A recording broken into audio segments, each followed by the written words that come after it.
दोस्तों, ब्राह्मण, क्षत्रिय, वैश्य, शूद्र इन चार वर्णों की शुरुआत कैसे हुई, समाज में इनकी व्यवस्था कैसे की गई, क्या ये सच में ब्रह्मा जी के अंगों से उत्पन्न हुए थे? इन सभी सवालों के जवाब आज हम इस वीडियो में जानेंगे। हेलो नमस्कार दोस्तों, स्वागत है आपका अभिज्ञान में। दोस्तों, वैदिक काल से समाज में चार वर्ण माने जाते हैं, ब्राह्मण, क्षत्रिय, वैश्य, शूद्र। इन्हें किस तरह से बांटा गया था, ये उदाहरण है कि वैदिक काल में समाज की व्यवस्था किस तरह से की गई, लोगों को किस तरह से अलग अलग काम बांटे गए थे। इसे अगर हम निष्पक्ष तरीके से अच्छे से समझने की कोशिश करें तो हम देख सकते हैं कि वैदिक काल में समाज की व्यवस्था करने की कोशिश की गई थी। समाज के लोगों को अगर आप अलग अलग काम बांट दें तो समाज की व्यवस्था अच्छी तरह से हो सकती है। इसी सोच के साथ इस वर्ण व्यवस्था की शुरुआत की गई थी। दोस्तों, ये बात तो सब मानते होंगे कि हर किसी में हर तरह की योग्यता नहीं होती। कोई अगर ज्यादा बलवान है तो इसका मतलब ये नहीं कि वो बुद्धिमान ही हो। कोई ज्यादा बुद्धिमान है तो जरूरी नहीं कि वो शारीरिक रूप से भी बलवान हो। कोई मोल भाव करने में बहुत एक्सपर्ट होता है, कोई सर्विस देने में काफी एक्सपर्ट होता है। इस तरह से लोगों के अलग अलग माइंडसेट के अनुसार वर्ण व्यवस्था की शुरुआत हुई थी। इसमें कुछ डिफॉल्ट भी आ गए थे जो हम आगे जानेंगे। वैदिक पीरियड में कुछ ऐसे उदाहरण भी हम देख सकते हैं जिसके आधार पर हम कह सकते हैं कि ये जन्म पर नहीं बल्कि योग्यता पर आधारित थी। भगवान परशुराम तो जन्मजात भले ही ब्राह्मण थे लेकिन सारी योग्यता उनमें क्षत्रिय की थी। और भी कई ऐसे उदाहरण हैं।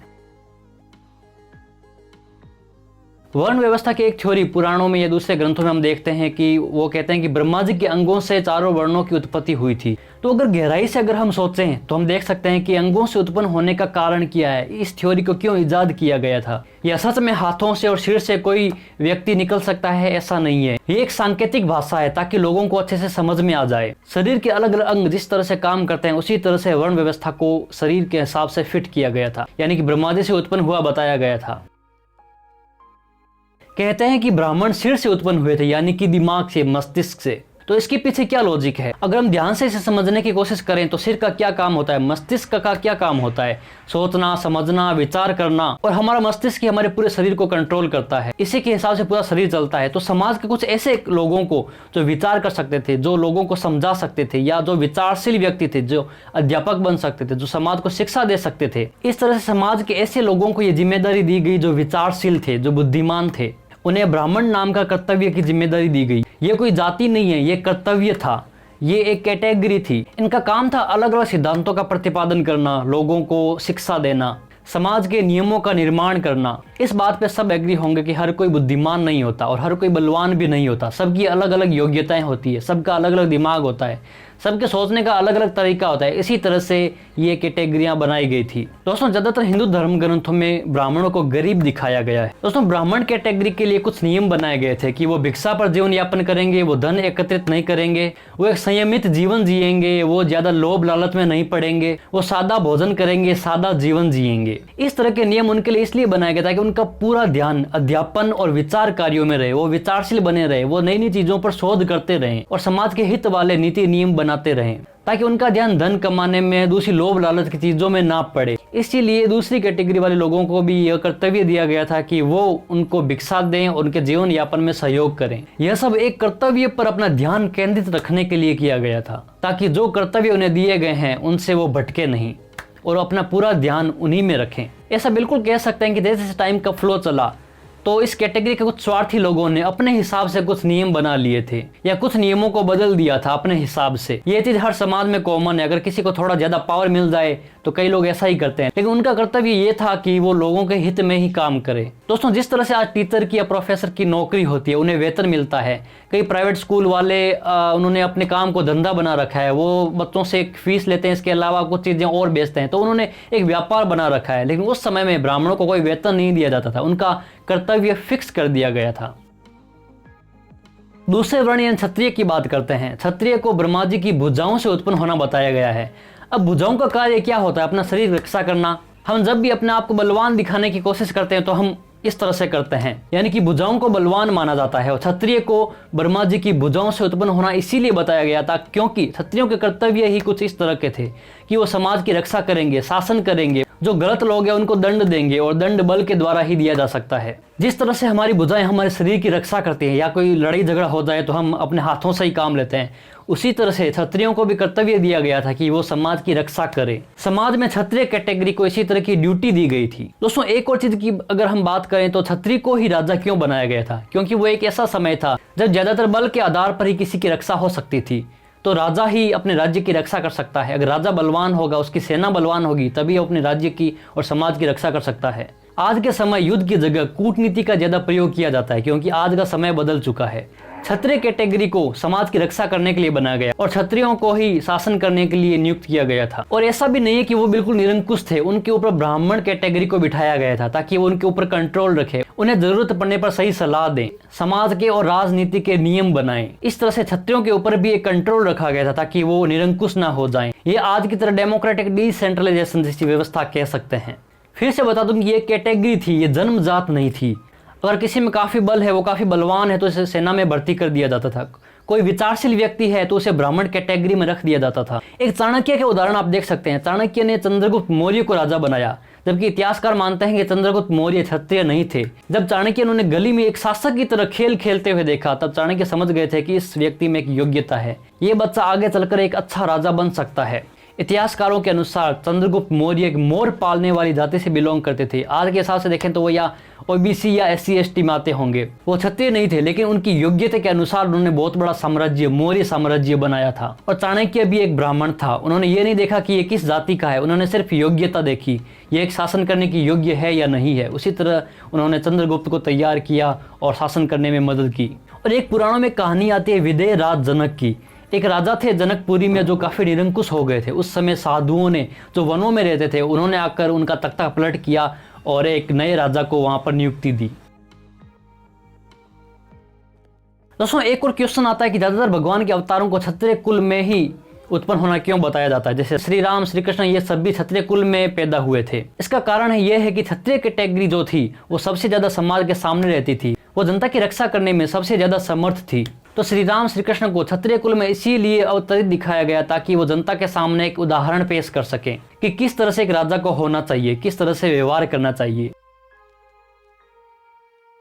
तीसरी कैटेगरी वैश्य कैटेगरी, जिसे ब्रह्मा जी की भुजाओं से नीचे और पैरों से ऊपर वाले हिस्से के अंदर से उत्पन्न होना बताया गया, यानी कि पेट और जांघ से। वैश्य कैटेगरी को कर्तव्य दिए थे व्यापार करने के, जो इकोनॉमिकल अफेयर जितने भी थे वो सारे वैश्य कैटेगरी को दिए गए थे। आज के समय भारत के ज्यादातर बिजनेसमैन राजस्थान और गुजरात से आते हैं, क्योंकि राजस्थानी और गुजराती मोल भाव करने में सबसे तेज होते हैं। अब ऐसा नहीं है कि वो किसी दूसरे राज्य वालों से कम या ज्यादा है, ये उनकी योग्यता है और समाज को हर किसी की योग्यता के अनुसार उसका उपयोग समाज के लिए करना चाहिए। दोस्तों, जो वैश्य कैटेगरी के लोग थे वो मोल भाव करने में, व्यापार करने में काफी अच्छे थे। वो ज्यादा बलवान नहीं थे, वो ज्यादा सिद्धांतों और में ज्यादा विचारशील नहीं थे, लेकिन वो व्यापार बहुत ही अच्छा कर सकते थे।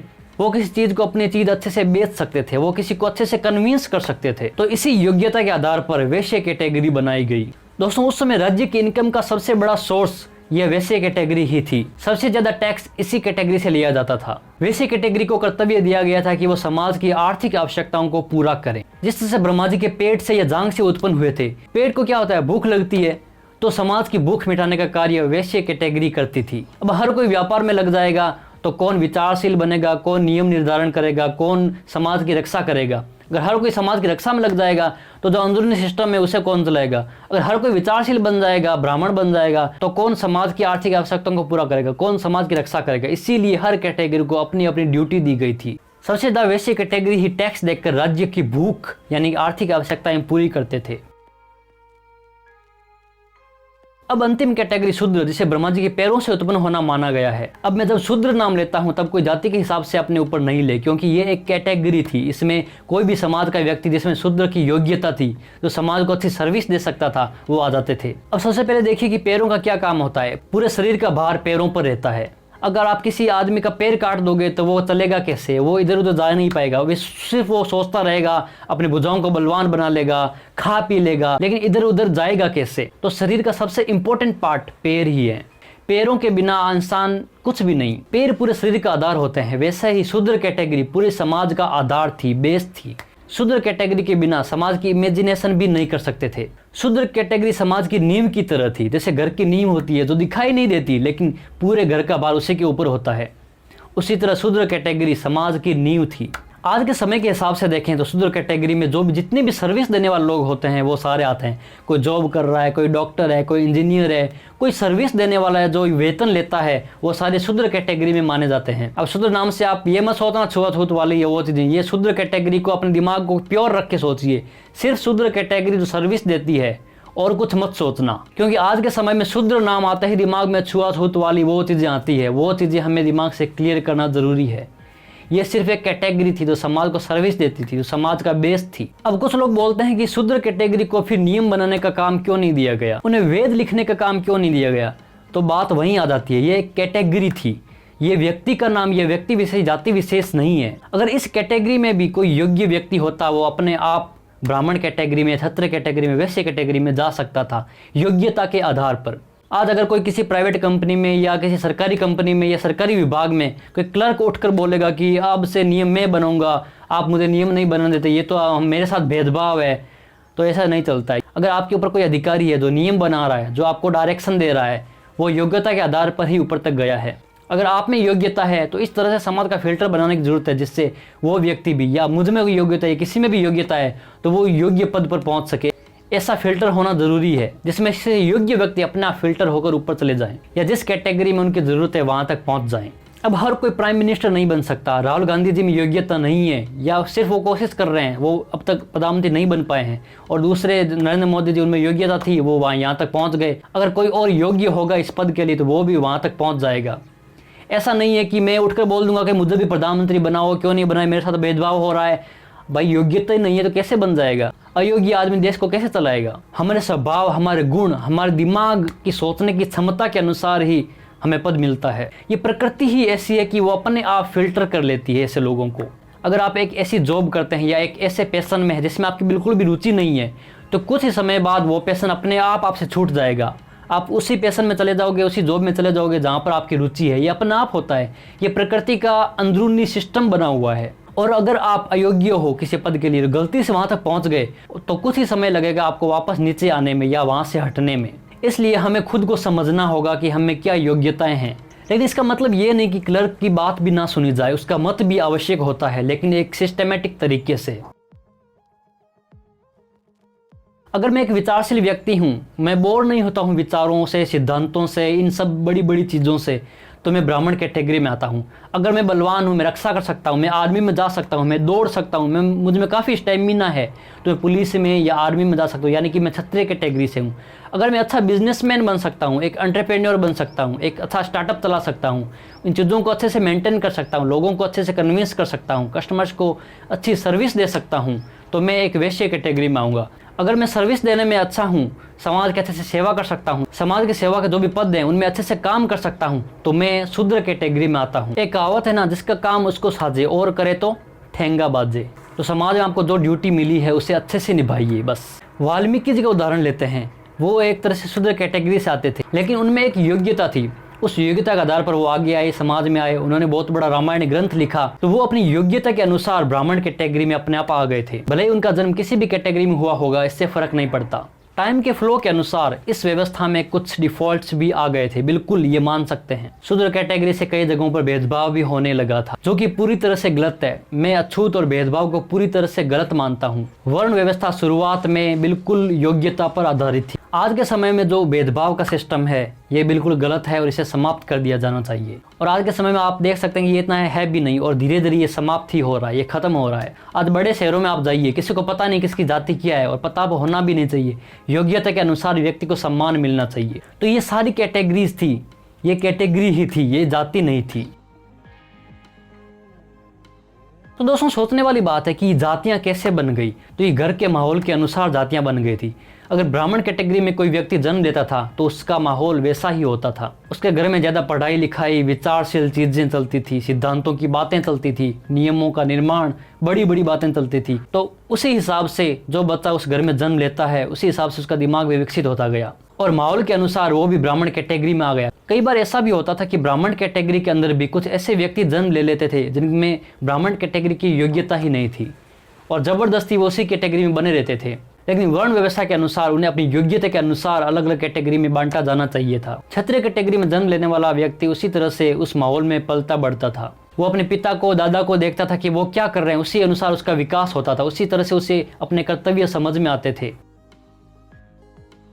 दोस्तों कैटेगरी के अनुसार लोगों के भले ही अलग अलग काम और कर्तव्य थे, उनके पद भी अलग थे, लेकिन कुछ कॉमन वैल्यूज थे जिनका पालन करना जरूरी था। जैसे किसी के साथ भेदभाव नहीं किया जाना चाहिए, हर किसी को सम्मान प्राप्त करने का अधिकार है, हर किसी को अपना मत रखने का अधिकार है। दोस्तों वैदिक काल में जो वर्ण व्यवस्था थी उसके अनुसार ब्राह्मण क्षत्रिय को अपने कर्तव्य निभाने पड़ते थे, उन्हें कोई वेतन नहीं दिया जाता था, ये उनका कर्तव्य था। दोस्तों एक सवाल उठता है कि क्या आज के समय में भी वर्ण व्यवस्था की कोई प्रासंगिकता या रिलेवेंस है? तो इसका जवाब हाँ भी है और नहीं भी, क्योंकि आज के समाज में भी कई ऐसे फील्ड्स हैं जहाँ ये वर्ण व्यवस्था फिट बैठ सकती है और कहीं पर नहीं। जिस तरह से आजकल प्राइवेट स्कूल वाले टीचर भी बने हुए होते हैं, वो शिक्षा भी देते हैं और व्यापार भी करते हैं, वो अपनी तरफ से चीज़ें बेचते हैं स्टूडेंट्स को, पेरेंट्स को। तो ये व्यापारी और ब्राह्मण दोनों चीज़ें साथ में नहीं चल सकती। अगर ये दोनों चीज़ें साथ में आ जाती है तब समाज की व्यवस्था में कुछ गड़बड़ आ जाती है। तो आज के समय में जो टीचर हैं, प्रोफेसर हैं, उन्हें ज़्यादा धन के लालच में नहीं आकर, व्यापारी नहीं बनकर अपने शिक्षा के कर्तव्य पर ही ध्यान देना चाहिए। वर्ण व्यवस्था से हम ये चीजें सीख सकते हैं, क्योंकि शिक्षक वर्ग और विचारवान लोगों का ये कर्तव्य होता है कि वो समाज के लोगों को तैयार करें, बच्चों को भविष्य के लिए तैयार करें, ना कि उनसे व्यापार करें। प्राचीन काल में गुरुकुलों का सिस्टम था, तब दक्षिणा पूरी शिक्षा मिलने के बाद ही दी जाती थी, वो भी अपनी इच्छा अनुसार, उससे पहले कोई भी फीस वगैरह नहीं ली जाती थी। दोस्तों वर्ण व्यवस्था में जो डिफॉल्ट्स आए थे वो जन्म के आधार पर जातियां बन जाने के बाद आए थे। जब तक ये सिस्टम योग्यता पर चल रहा था तब तक कोई गड़बड़ नहीं हुई थी। वर्ण व्यवस्था में एक समय ऐसा आ गया था जब एक शूद्र कैटेगरी में आने वाले योग्य व्यक्ति को, जो ब्राह्मण कैटेगरी में जा सकता था, जो क्षत्रिय कैटेगरी में जा सकता था, उसको इग्नोर किया जाने लगा था। योग्यता के अनुसार सबको सम्मान मिलना चाहिए। दोस्तों आपको क्या लगता है कि वर्ण व्यवस्था को आज के समय में इंप्लीमेंट किया जा सकता है या नहीं? वैसे देखें तो वर्ण व्यवस्था जब बनी थी तब का समय अलग था, तब का माहौल अलग था, और आज का समय काफी आगे निकल चुका है। आज काफी चीजें बदल चुकी हैं।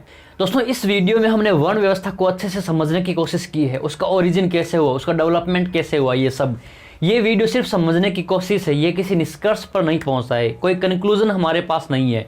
हमने समझने का प्रयास किया है, और ये जो समझने की कोशिश वाली मेंटेलिटी है ये हर किसी में होनी चाहिए। हमें हर चीज को समझने की कोशिश करनी चाहिए उसकी आलोचना करने से पहले। पहली नजर में किसी को कुछ गलत लगे तो वो मुंह उठाकर आलोचना करने लग जाता है। नहीं, हमें हर चीज को समझने की जरूरत है। वर्ण व्यवस्था भी उस समय पूरी तरह साइंटिफिक फैक्ट्स पर आधारित थी।